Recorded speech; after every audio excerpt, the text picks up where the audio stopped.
দেশটা নয়তো কারো বাপের ভিটা, করবে মন চাহিলে যখন যেটা। দেশটা নয়তো কারো বাপের ভিটা, করবে মন চাহিলে যখন যেটা। দেশটা লক্ষ মায়ের ইজ্জতের দামে কেনা, মাটিতে মিশে আছে লাখ শহীদের রক্ত কোনা। দেশটা লক্ষ মায়ের ইজ্জতের দামে কেনা, মাটিতে মিশে আছে লাখ শহীদের রক্ত কোনা। সেই রক্তের দামে কেনা মোদের সোনার ভিটা, সেই রক্তের দামে কেনা মোদের সোনার ভিটা। তবে কেন অভ্যাস হলো বিদেশিদের চরণ চাটা, তবে কেন অভ্যাস হলো বিদেশিদের চরণ চাটা। দেশটা নয়তো কারো বাপের ভিটা, করবে মন চাহিলে যখন যেটা। দেশটা নয়তো কারো বাপের ভিটা, করবে মন চাহিলে যখন যেটা। আজকে তাকিয়ে দেখেন দেশের দিকে, বাপের ভিটা দাবি করে আজকে শত শত নিরীহ নির্বিচারে ছাত্রদের উপর গুলি চালাচ্ছে। আজকে দেশটা তার বাপের ভিটা মনে করে। যেই ছাত্ররা নিজের অধিকারের জন্য রাজপথে নেমেছে, সেই ছাত্রদের বুকে পাষাণ্ড হৃদয়ের সেই নরপিশাচরা গুলি চালাচ্ছে, লাঠিচার্জ করছে। কোথায় আজকে সেই দেশ?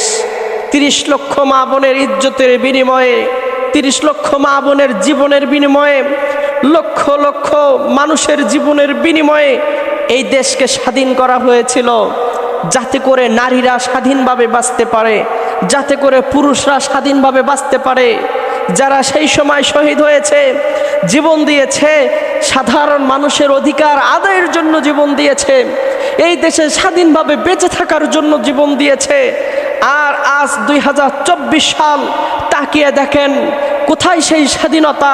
আজকে নারীদের ওপর লাঠিচার্জ করা হয়, আজকে বন্দুকের গুলির সামনে ছাত্রদেরকে দাঁড় করিয়ে ক্রস ফায়ার করে তাদেরকে হত্যা করা হয়। আজকে সাধারণ ছাত্ররা নিজেদের অধিকারের জন্য যখন তাদের ভাষা প্রকাশ করেছে, তখন তাদের ওপর অত্যাচারের রিস্টিম রোলার তাদের ওপর চালিয়ে দেওয়া হয়েছে। এই কি স্বাধীন বাংলাদেশ? আর এই কি সেই স্বাধীনতা, যেই স্বাধীনতা আমরা চেয়েছিলাম? স্বাধীনতা চাইনি আমি এই স্বাধীনতা, স্বাধীনতা পাইনি আমি সেই স্বাধীনতা। স্বাধীনতা চাইনি আমি সেই স্বাধীনতা, স্বাধীনতা পাইনি আমি সেই স্বাধীনতা। যা চেয়েছি তা পাইনি, কবু পেয়েছি যাহা চাইনি।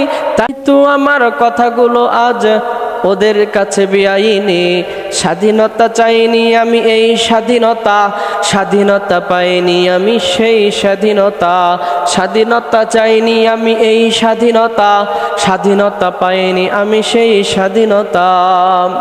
আমার বন্ধুরা তাকিয়ে দেখেন 1971 সালে শফিক জব্বার, আবুল বরকত, সালাম সহ যারা জীবন দিয়েছিল, তারা গণমানুষের অধিকার আদায়ের জন্য জীবন দিয়েছিল, স্বাধীনভাবে বেঁচে থাকার জন্য। এই ভূখণ্ডটা যেন স্বাধীনভাবে টিকতে পারে, সবাই যেন নিজের ভাষার স্বাধীনতা প্রকাশ করতে পারে, নিজের অধিকারের স্বাধীনতা প্রকাশ করতে পারে।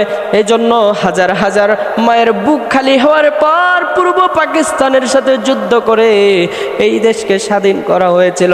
আজকে সেই স্বাধীন বাংলাদেশে এমন কিছু পূর্ব পাকিস্তান হানাদার বাহিনীর পাঁচটা গোলামরা আজও পর্যন্ত দেশের মধ্যে আছে, যারা নিরহ নিরস্ত্র মুসলমানের ওপর, নিরস্ত্র ছাত্রছাত্রীদের উপর অন্যায়ভাবে গুলি চালায়। পূর্ব পাকিস্তান হানাদার বাহিনীর মতো নারীদের উপর নির্যাতন চালায়। পূর্ব পাকিস্তানি হানাদার বাহিনীর মতো যারা বুক পেতে দিয়েছিল তাদের বুকে গুলি চালায়। আমাদের সামনে আজকে 1971 সালের সেই চিত্রটা ভেসে উঠেছে। আরে দেখেন রংপুরের দিকে তাকিয়ে, আবু সাইদ কয়েকদিন আগে সে বিশ্বাস করেছিল যে আমাদের বাংলাদেশের পুলিশগুলো ভদ্র, সে গুলি চালাবে না।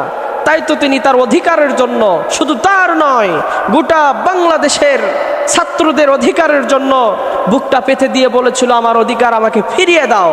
আহারে বেচারা, যখন বুকটা পাতিয়ে দিয়েছে আর নিষ্ঠুর পাষাণ্ড সেই প্রশাসনের বাহিনীরা তার বুকে গুলি চালিয়েছে, অধিকার তো ফিরিয়ে দিল না, দিল বুকে সেই বুলেটের আঘাতের ক্ষত চিহ্ন, যা তাকে কবর পর্যন্ত পৌঁছে দিল। কি করবে তার সেই পরিবার? যেই পরিবার কত কষ্ট করে রিক্সা চালিয়ে ভ্যান চালিয়ে তার বাবা রোদের মধ্যে কৃষকের কাজ করে থাকে, ভার্সিটি পর্যন্ত পড়ালেখা করিয়েছে, বড় স্বপ্ন ছিল আমার ছেলেটা একটা সরকারি চাকরি করবে, বড় স্বপ্ন ছিল আমার ছেলেটা ইঞ্জিনিয়ার হবে, ডাক্তার হবে, ইংলিশের লেকচারার হবে, ইউনিভার্সিটির একজন প্রফেসর হবে। কিন্তু কোথায় গেল সেই আশা, কোথায় গেল সেই ভরসা, কোথায় গেল সেই বাবার মনের সেই স্বপ্নটা? আজকে সেই স্বপ্নটাকে যারা রাজপথে বিলিয়ে দিচ্ছেন, আজকে যেই স্বপ্নগুলো হাজারো মায়ের বুক খালি করে নিঃশেষ করে দিচ্ছেন, আজকে যেই স্বপ্নগুলোকে বাংলার মাটির সাথে ধুলাই মিশে দিচ্ছেন, মনে রাখবেন এমন একটা সময় আসবে আপনাদের সকল স্বপ্ন ধূলিসাৎ হয়ে যাবে, বঙ্গোপসাগরে ফেনার মতো ভেসে যেতে থাকবেন। আমি জানি না আমার এই কথাগুলো কার ভালো লাগবে কার খারাপ লাগবে। It is not political meeting. মনে রাখবেন এই কথাগুলো সাধারণ জনগণের জন্য বলেছি। যারা অত্যাচারী, যারা জালেম, যারা নির্বিচারে মানুষের ওপর অত্যাচার করে তাদের পক্ষপাতিত্ব কখনো ইসলাম নেয়নি, তাদের পক্ষপাতিত্ব সাধারণ জনগণ নেবে না, তাদের পক্ষপাতিত্ব নিরীহ মুসলমানরা নেবে না। তাহলে যারা নির্বিচারে মানুষের প্রতি অত্যাচার করে, যারা বেআইনিভাবে গণহত্যা চালায়, তাদেরকে যদি ইসলাম সাপোর্ট না করে, সাধারণ মানুষ সাপোর্ট না করে, মুসলমানরা সাপোর্ট না করে, তাহলে তাদেরকে সাপোর্ট নিশ্চয়ই করবে পূর্ব পাকিস্তানের সেই হানাদার রাজাকার বাহিনীরা। সুতরাং আমাদের বুঝতে বাকি নাই যে আমরা এখন কোন সিচুয়েশনে বাস করতেছি।